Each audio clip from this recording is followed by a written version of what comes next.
海洋生物是不是真就拿藤壶一点办法都没有？先说答案，还真就不一定。海洋里就有种专门吃藤壶的生物，每年保守估計都能干掉几千只，而一只成年藤壶一年仅能繁殖上万只幼体。他在耍你呀，皇上！其實真要对付藤壶这种无赖也很簡单，简直是有手就行。可惜对海洋生物来說，属實是太监開會無稽之談。他們吃虧就吃虧在沒有人類這樣一雙靈活的雙手，其次就是藤壺這種生物本身就很陰間，在幼蟲階段就會開始尋找海龜、座頭鯨等宿主，屬於是夏侯惇相親，一眼就相中了。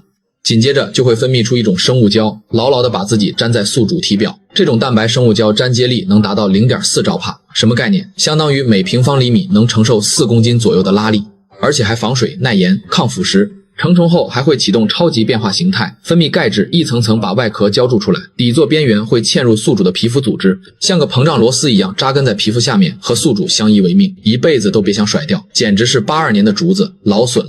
就這種吸力，即便是有手沒工具，恐怕也很難清理乾淨。我嘗試了一下花膠殼扣在舌頭上，摳了半個小時才摳下來。而海洋生物對付啟藤壺，那更是路易16做數學題毫無頭緒了。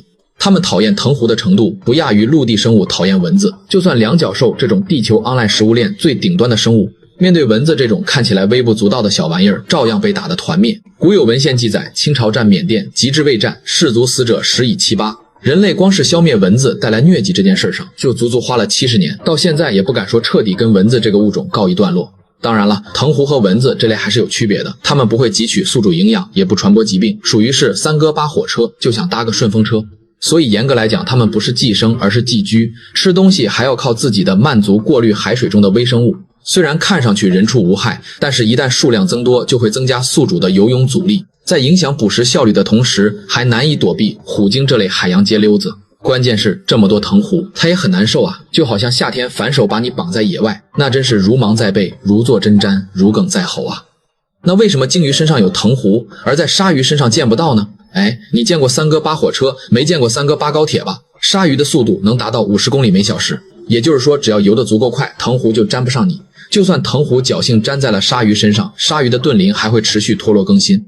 而鯨類巡航速度只有20公里每小時，哺乳動物最外層又是角質層，一旦被藤壺附着上，就相當於焊死在上面了。所以經常會有鯨魚拍打兩腳獸的船，就是為了把這些該死的藤壺蹭掉。那海洋裡就沒有能吃掉藤壺的生物嗎？比如陸地上的犀牛和牛椋鳥，還真有。雖然不是這種合作關係，但是確實有把藤壺當飯吃的生物，那就是海星。它們一年能幹掉幾千只，可惜的是效率太低，又爬得很慢。說到底，雖然海洋生物一般拿藤壺沒啥好辦法，可藤壺千算萬算，沒算到人類這個兩腳獸。在沿海地區，藤壺早就上了吃貨的餐桌，被人類做成了各種各樣的美食。當然了，雖然一只藤壺每年能繁殖上萬只幼體，在海裡幾乎是泛濫一樣的存在，但一般的牛馬們還真是吃不起啊。